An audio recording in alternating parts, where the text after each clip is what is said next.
Hi friends, welcome to my channel. Government of India కింద పనిచేస్తున్నటువంటి telecom department నుండి మనకి మంచి జాబ్ నోటిఫికేషన్ రిలీజ్ అయిందండి. అసోసియేట్ జాబ్స్ అనమాట. ఇవన్నీ కూడా శాలరీ మీకు 75,000కి పైనే ఉంటుంది. అండ్ దీనికి ఎటువంటి ఎగ్జామ్ లేదండి. డైరెక్ట్ మీకు ఇంటర్వ్యూ చేసి మీ సర్టిఫికేట్స్ వెరిఫికేషన్ చేసి జాబ్ ఇస్తారు. సో ఈ జాబ్ డీటెయిల్స్ అన్నీ కూడా క్లియర్గా డైరెక్ట్ సైట్కి వెళ్ళి చూద్దాము. కాబట్టి వీడియో ఎక్కడ మిస్ కాకుండా లాస్ట్ వరకు చూడండి ఫ్రెండ్స్. దీనికోసం మనం వెళ్ళాల్సిన వెబ్సైట్ ఏంటంటే nccs.gov.in. ఈ వెబ్సైట్కి వెళ్ళాలండి. అఫీషియల్ పోర్టల్ ఈ విధంగా ఓపెన్ అవుతుంది. ఇక్కడ మనకి ఆప్షన్స్ కనిపిస్తున్నాయి కదా, వేకెన్సీ అని ఉంది కదా, అక్కడ క్లిక్ చేస్తే మనకి ఏమేమి వేకెన్సీస్ ఉన్నాయో అన్నీ కూడా వస్తాయి అన్నమాట.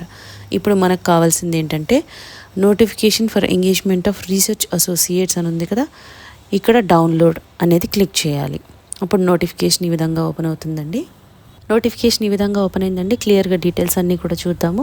గవర్నమెంట్ ఆఫ్ ఇండియా కింద పనిచేస్తున్నటువంటి ministry of communications department telecom వీళ్ళు మనకి నోటిఫికేషన్ రిలీజ్ చేస్తున్నారు. దేనికంటే ఎంగేజ్మెంట్ ఆఫ్ రీసెర్చ్ అసోసియేట్స్ అనమాట.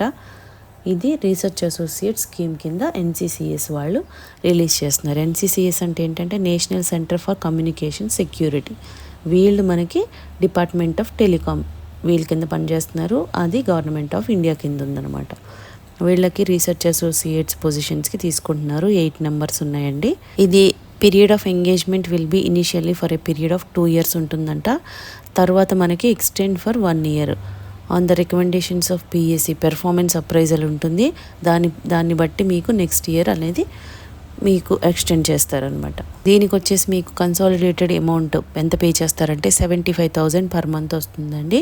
75,000 వస్తుందండి అన్నీ కూడా కలిపి. అదేవిధంగా మీకు యాన్యువల్ ఇంక్రీజ్ వచ్చేసి 1 year అయిపోయిన తర్వాత మీకు 7,500 పెంచుతామని చెప్తున్నారనమాట క్లియర్గా. ఇది అప్లై చేసుకోవడానికి లాస్ట్ డేట్ ఏంటంటే 17th June వరకు కూడా టైం ఉందండి. ఆలోపు మనం అప్లై చేసుకోవాలి.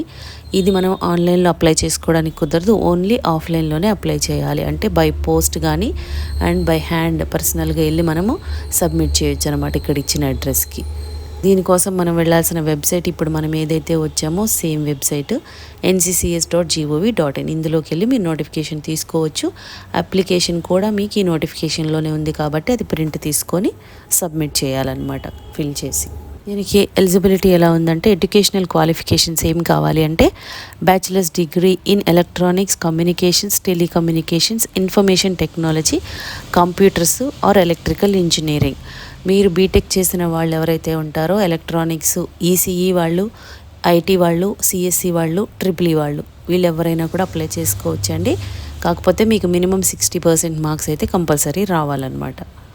డిజైరబుల్ క్వాలిఫికేషన్ మీకు పోస్ట్ గ్రాడ్యుయేషన్ కానీ మాస్టర్స్ డిగ్రీ కానీ అంటే ఎంటెక్ చేసిన వాళ్ళు ఉంటారు కదా, వాళ్ళు కూడా ఇదే విభాగంలో చేసిన వాళ్ళు అప్లై చేసుకోవచ్చు. లేదంటే పిహెచ్డి ఈ ఫీల్డ్లో చేసిన వాళ్ళు కూడా అప్లై చేసుకోవచ్చు.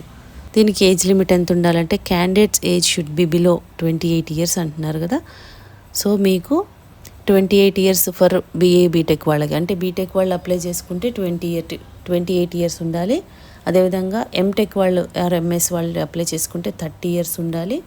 అదేవిధంగా పిహెచ్డి వాళ్ళు అప్లై చేసుకుంటే వాళ్ళకి 35 years ఉండాలి. ఈ విధంగా మీరు అప్లై చేసుకోవచ్చు. మీకు అప్లికేషన్స్ ఎలా అప్లై చేసుకోవాలి అంటే ఒక ప్రిస్క్రైబ్డ్ ఫార్మాట్ ఇస్తున్నారు. అప్లికేషన్ ఫామ్ ఈ నోటిఫికేషన్లోనే ఉందండి. ఎనెక్షర్ 1 ఈ విధంగా ఉంది. Application form for research associate అన్నారు కదా ఆన్ కాంట్రాక్ట్ బేసిస్. సో దీన్ని మీరు ప్రింట్ తీసుకొని ఇక్కడ మీ ఫోటోగ్రాఫ్స్ పేస్ట్ చేయండి. Name, father's name, gender, date of birth, address, permanent address, contact details, email ID, అలాగే అకాడమిక్ రికార్డ్, మీ ఎడ్యుకేషనల్ క్వాలిఫికేషన్స్. బీఈ చేసిన వాళ్ళు, బీటెక్ చేసిన వాళ్ళు ఇక్కడ రాయాలి. పోస్ట్ గ్రాడ్యుయేషన్ ఉంటే ఇక్కడ, ఎనీ అదర్ పిహెచ్డీలు ఉంటే ఇక్కడ రాసుకోవాలి. అదేవిధంగా ఇక్కడ మీకు నేషనల్ ఇన్స్టిట్యూట్ ర్యాంకింగ్ ఏమైనా ఉన్నాయంటే అవి కూడా మెన్షన్ చేయొచ్చు అనమాట. మీకు వ్యాలిడ్ స్కోర్ కార్డ్ ఉందనుకోండి, అది కూడా పెట్టొచ్చు. కంపల్సరీ ఏం కాదు, ఒకవేళ ఉంటే మీకు అడ్వాంటేజ్ అవుతుంది. మీ మార్క్స్ కన్సిడర్ చేసేటప్పుడు ఇది కూడా యాడ్ అవుతుంది అనమాట. వర్క్ ఎక్స్పీరియన్స్ ఉంటే ఏమన్నా పెట్టాలి, అది కూడా. ఇంటర్న్షిప్ ఏమైనా చేస్తుంటే అది కూడా రాయాలి. అకాడమిక్ డిస్టింక్షన్స్ ఏమైనా వస్తే మీరు అచీవ్మెంట్స్ అవి రాయాలి. కీ ప్రాజెక్ట్స్ ఏమైనా చేసుంటే ప్రజెంటేషన్స్ రాయాలి. ఏరియా ఆఫ్ ఇంట్రెస్ట్ ఏంటో రాయాలి. ఇలా any additional information support your suitability, మీకు ఏమైనా ఎక్స్ట్రా కరికులర్ యాక్టివిటీస్ ఉంటే రాయాలన్నమాట. ఈ విధంగా మీరు ఇవన్నీ కూడా ఫిల్ చేసి ఇక్కడ name and signature of the candidate అన్నారు కదా, ఇక్కడ మీ సైన్ చేసి నేమ్ కూడా రాసి సిగ్నేచర్ చేయండి. అదేవిధంగా లిస్ట్ ఆఫ్ డాక్యుమెంట్స్ ఏమేమి పెట్టాలి మీరు అప్లికేషన్తో పాటు అంటే, first mark list, 10th class mark list, engineering graduation mark list, తర్వాత పీజీ చేసుంటే ఎంటెక్ చేసుంటే అది, గేట్ స్కోర్ కార్డు ఉంటే అది కూడా అండి. ఇవన్నీ కూడా జిరాక్స్ కాపీస్ మీద మీరు సెల్ఫ్ అటెస్టేషన్ చేయాలన్నమాట ప్రతి డాక్యుమెంట్ మీద.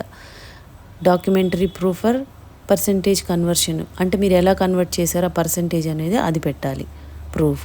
వర్క్ ఎక్స్పీరియన్స్ ఏమైనా ఉంటే లేకపోతే ఇంటర్న్షిప్ సర్టిఫికేట్ ఉంటే అవి పెట్టాలి. పిహెచ్డి సర్టిఫికేట్ ఉంటే అది పెట్టాలి. Any other document supported to candidates అంటే మీద ఉన్న అచీవ్మెంట్స్ ఇలాంటివి అంటే అవి పెట్టాలి. సో ఇవన్నీ కూడా మీరు ఒక కాపీ తీసుకొని ప్రతి దాని మీద మీరు సిగ్నేచర్ చేయండి. ఈ అప్లికేషన్తో పాటు మీరు పంపించాల్సి ఉంటుంది. ఏ అడ్రస్కి పంపాలి అంటే ఇక్కడ క్లియర్గా మెన్షన్ చేస్తున్నారండి. ADET SC and HQ room number 301 national centre for communication security, 2nd floor, city telephone exchange, Sampangiramanagar, Bengaluru 560027. ఈ అడ్రస్కి మీరు పోస్ట్ ద్వారా లేదంటే బై హ్యాండ్ వెళ్ళి ఇవ్వాలన్నమాట. ఎప్పటికిలోపు 17th జూన్ వరకు కూడా మీరు సబ్మిట్ చేయాల్సి ఉంటుంది. మీకు దీనికి ఎటువంటి ఫీజు లేదండి, ఓన్లీ అప్లికేషన్ సబ్మిట్ చేస్తే చాలన్నమాట. మీకు సెలెక్షన్ ప్రాసెస్ ఎలా ఉంటుందంటే, దీనికి మనకి ఓన్లీ ఎగ్జామ్ కండక్ట్ చేయట్లేదు కదా, ఓన్లీ మన మార్క్ లిస్ట్ని బేస్ చేసుకొని ఇంటర్వ్యూ చేసి తీసుకుంటారనమాట. ఇది ఎలా తీసుకుంటారంటే, ఇంజనీరింగ్ గ్రాడ్యుయేషన్లో మన పర్సంటేజ్ని బట్టి ఇట్లా ఇన్ మార్క్స్ అనేది డిసైడ్ చేశారు. పిహెచ్డికి 10 మార్క్స్ తీసుకుంటారు, పోస్ట్ గ్రాడ్యుయేషన్ 5, ఇంజనీరింగ్ గ్రాడ్యుయేషన్ 5. అదేవిధంగా గేట్ స్కోర్ ఉంటే 15 మార్క్స్ దానికి, లేకపోతే తీసుకోరనమాట. ఎక్స్పీరియన్స్ లేదంటే ఇంటర్న్షిప్ ఉంటే దానికి 5 మార్క్స్ కన్సిడర్ చేస్తారు. టోటల్ స్కోర్ 80 మార్క్స్కి ఉంటుంది. ఇంటర్వ్యూకి మీకు 20 మార్క్స్ అనమాట. టోటల్ స్కోర్ 100 మార్క్స్కి మీకు ఇది ఎగ్జామినేషన్ స్కీమ్ అనేది, మీకు ఇది సెలెక్షన్ స్కీమ్ ఉంటుందన్నమాట. సో మీ మార్క్స్ని బేస్ చేసుకొని ఇవన్నీ తీస్తారండి. ఓన్లీ ఇంటర్వ్యూకి 20 మార్క్స్. ఈ విధంగా సెలెక్షన్ ప్రాసెస్ ఉంటుంది. సెలెక్ట్ అయిన వాళ్ళకి మీకు డైరెక్ట్గా మెయిల్ వస్తుంది. మిమ్మల్ని షార్ట్ లిస్ట్ చేసిన వాళ్ళకి మీకు మెయిల్ పంపుతారండి. దాన్ని బట్టి మీకు ఇంటర్వ్యూకి అటెండ్ అవ్వాల్సి ఉంటుంది. మీరు 4th ఇయర్ చదివే వాళ్ళు కూడా మీరు అప్లై చేసుకోవచ్చు అనమాట. దీనికి 60% మార్క్స్ అయితే ఉండాలి ముందు అన్నీ కూడా.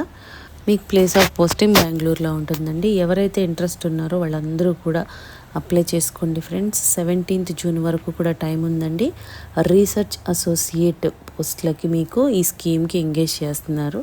బీటెక్ చేసిన వాళ్ళు, మినిమం బీటెక్ ఉండాలి, లేదంటే MTech or PhD relevant fields ఇచ్చారు కదా, ఈసీఈ, ట్రిపుల్ ఐటీ, సిఎస్సి, వీళ్ళు ఎవరైనా కూడా మినిమం 60% మార్క్స్తో ఉన్న వాళ్ళు ఎవరైనా కూడా అప్లై చేసుకోవచ్చు.